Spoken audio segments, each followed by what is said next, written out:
Hello everyone, Caleb here with Disqualified. I'm joined by Trevin. And behind the camera is our cameraman and producer, Zach. We are not doing the gimmicks today. This one is a very serious episode. A very special episode. Yes. Disqualified. So we have 4 more releases made by WWE. As of today, more are still coming.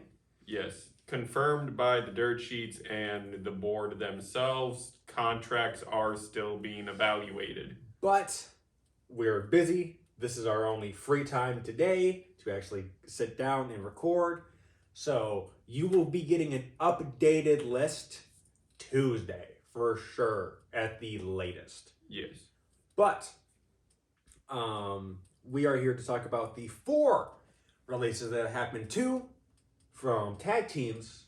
Yep. All 4 of them from tag teams. 1 full tag team is now gone. Yep. While a faction has fractured. Yes. So from the MFTs, we have JC Mateo and Tonga Loa. Now Tonga Loa has come in. He has won the tag team championship. That's kind of all I thought was going to happen, to be fair. He is... I'm not going to criticize his work.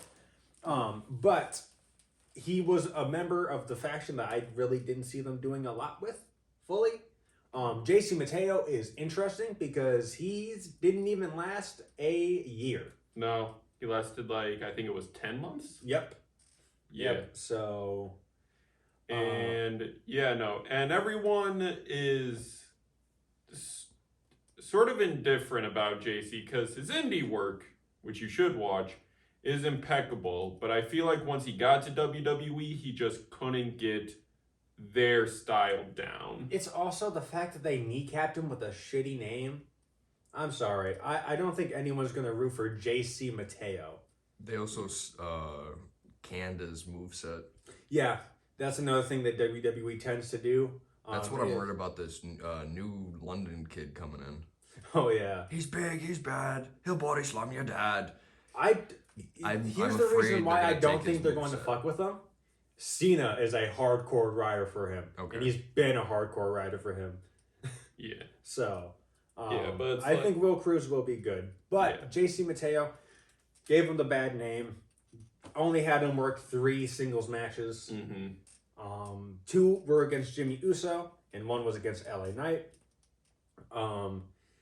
It is really weird how they're going about this, because with this and then the Wyatt 6 getting released, what is to say for the other 2 members? Like, I don't mean this in a rude way. What do they see in Hikuleo? What do they see in Talatanga? Big. Cool, I guess. I can definitely see what you see in Tamatanga. Yes, no. Tamatanga out of the 5 in the group is the best, and then it'll probably go Hikuleo, then Solo. Yeah. At least in WWE's terms of what they're looking for. Yeah, no. And based off of what happened on the episode of SmackDown, it seems that they are now hard casing Tamatanga, leaving the MFTs, probably going on his own solo career, and also Solo figuring that out as the whole Anawahi family feud thing is now crossing both brands. Yes, there's a statistic that came out that all 4 episodes of WWE, the main roster, that have come out have all ended with the Bloodline as the final segment.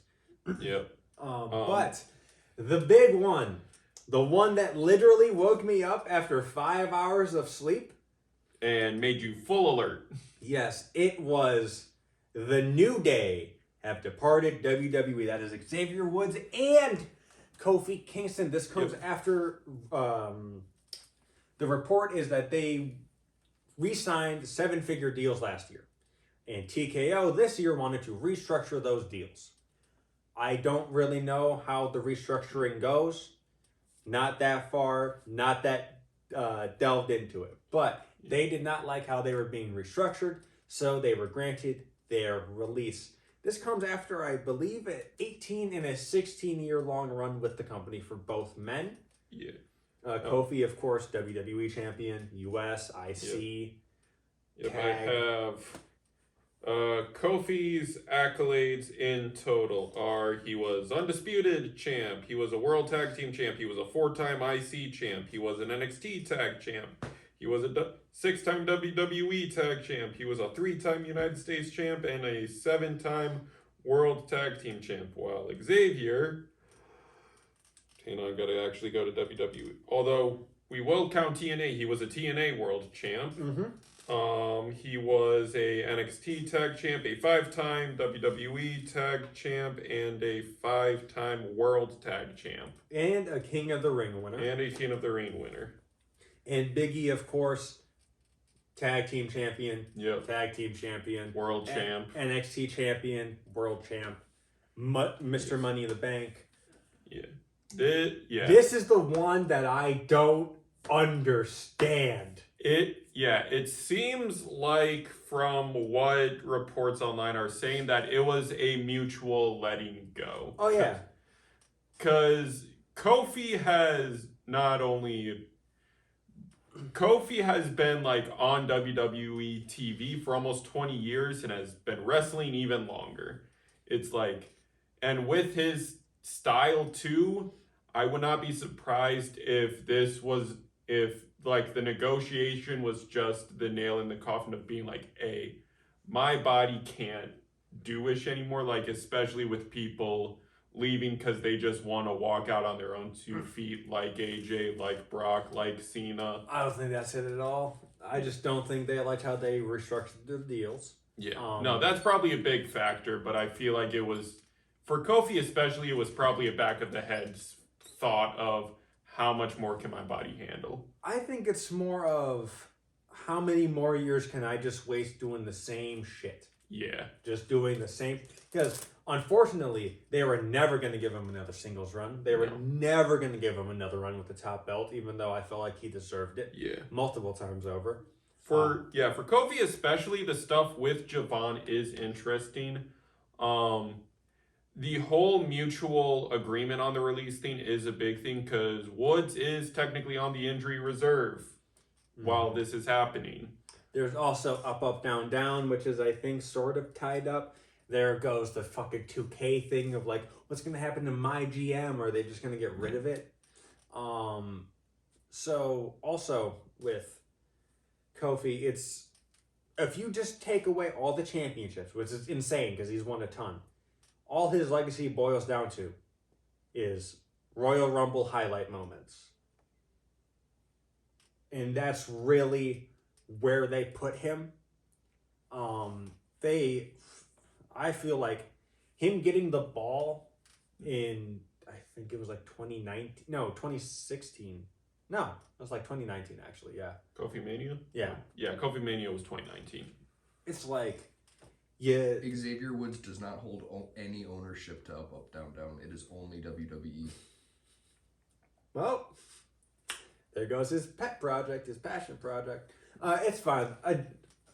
Austin Creed, his shoot name, his real name, works for G4 and shit. So he's still getting money. Yeah. It's just really weird. They did the really rushed heel turn. Yeah.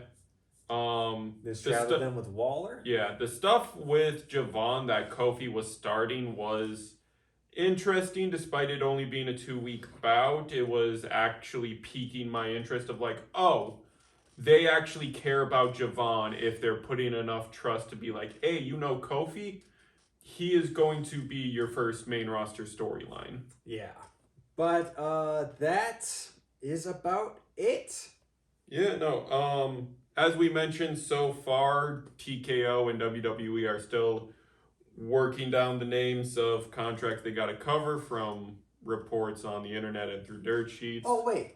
I can get into a bit of the reason why the Wyatt 6 might have been released in Aleister Black and Zelina Vega. Apparently, someone at TKO doesn't like the spooky gimmick. They don't like supernaturalistic characters. Who is that one person? Is it Ari? Is it Mark? Or is it Dwayne? I don't know. I don't think it's Dwayne. No, he grew up But he came in this business with Undertaker still being a fresh character. You had the Boogeyman also, so it's not Dwayne. But like, let's look at it like that. You're telling me, in their prime, if they got it when Undertaker was in his prime, they'd fucking release him? Because they don't like the spooky gimmick? That means no Taker. That means no Kane. Yeah. No Paul Bearer. No Brood. So no Edge Christian. No Hardys. Yeah. No Boogeyman. No Aleister Black. No Aleister Black. No Boogeyman. Yeah, it's Which like, means we wouldn't get the mannerisms of Jacob Fatu. yeah. No Fiend. No Fiend. No Bray Wyatt at all. Wyatt family done. Yeah, no. It's like we have the formula on how we can make it work. Alistair was making it work. No Alexa Bliss, especially after she did work with the Fiend. Yeah, no. No Tatum Paxley, no Rhea Ripley. Yeah. I feel like especially because No Judgment Day. yeah. No Demon Finn Balor. Yeah. No, like supernaturalistic characters in wrestling are a weird subject and line that you have to figure out. Like the Demon works as a I gotta go to extremes to win this match. Undertaker, how he was handled was literally this is a punishment. If you gotta fight this guy, you're getting punished. Mm-hmm. Which works. The Wyatt Six just being like a in memoriam faction was working for what they could give it credit for. It's also how long can you do it? Yes. It's not the fact of these guys aren't talented anymore. They don't have its. At least for me, how long could you do it? Yes. How long could you keep this going? And I don't think they ran their course because I think you could have had more shit with Howdy on his own. Mm-hmm. The actual faction too. I think the nail in the coffin for them was giving them those fucking tag titles. Because I said, and you can quote me on this. I said you should not give the Wyatt Six tag titles because Y is a group that is spooky going after gold. I've never understood. I think the supernatural stuff works when they're not going for gold. Unless it's to like with Undertaker and There's cases that work. Undertaker, they made it work. He was one of their top guys. Of course, you're gonna put the top belt on top guy. Bray winning gold was weird, but it made sense. It's because he was trying to punish the people who actually had the gold. It's like I want to expose you for what you are when Bray did it. Mm-hmm. There's people like Tatum Paxley who not even really supernatural. It's goth. Yeah. It's just emo that likes dolls. That's what it is. Voodoo dolls. Not even voodoo dolls. No. Just literal Barbie dolls that she makes of her opponents or allies. It is really strange. Yeah. The fact that they just dumped the whole group as well. So Casket matches. That's not inherently supernatural. No, yeah. Halloween Havoc. Still not inherently supernatural. No, yeah. Halloween? Well, The The origins of Halloween is the actual PLE, not really. Yeah. Yeah. But that's one reason these releases have been happening is the TKO board doesn't know how to basically get ratings out of the supernatural characters. The other reason that reports have exclaimed is they're trying to make the average age of the rosters younger. So why release some Evolve talent and NXT talent? And also, why are your top champions 40 plus for the men at least? Yeah.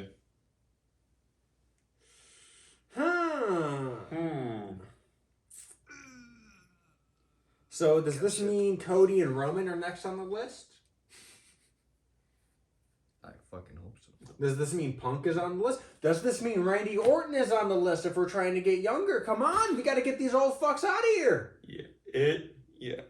Obviously, with these two reports, they are trying to save face because the big reason, like those are probably still reasons on the board. But the top reason, of course, as with any TV show, ratings. Oh yeah. It's like these names, sadly, in the eyes of shareholders, weren't drawing the dough. Nope. So it sucks. In the case of JC Mateo, the thing with all of these guys is they're gonna land on their feet. Tangaloa is just gonna go back to New Japan. Yeah. JC Mateo is probably just gonna go back to New Japan, Yeah. unless he's gonna do the Lucha Underground reboot that they're doing. Yeah, they are rebooting Lucha Underground, which that's where like he got showcased was Lucha Underground. And Woods and Kingston, they're either gonna land in one of three spots. That is TNA, that is New Japan, or AEW. People are already clamoring like, "Hey, New Day, if you don't want to go have one last match, If you don't go to fucking AEW and run it with the Young Bucks finally, run it with Omega somehow, run it with fucking Edge and Christian again, fucking FTR again. yeah, it's like You every got the Rascals. yeah, everyone is clamoring AEW. There's a whole Rushmore of dream matches we want for you. It ain't gotta be for a long contract. It can be a guest appearance. It can be a 1-year deal to get these dream matches out of the way. I just tell you what, Kofi better come back with SOS. SOS. But yeah, that is it for this episode of Disqualified. I am Caleb. That is Trevin. Behind the camera, as always, is a cameraman and producer, Zach. Go support these wrestlers wherever they go. I'm excited to watch AEW now because I feel like these two, after their 90 days, are showing up. Yeah. So, yeah. Be sure to like, comment, subscribe, ring the bell 3 times so you know the match is over. And we will see you next time. Thank you for your time and peace. Bye.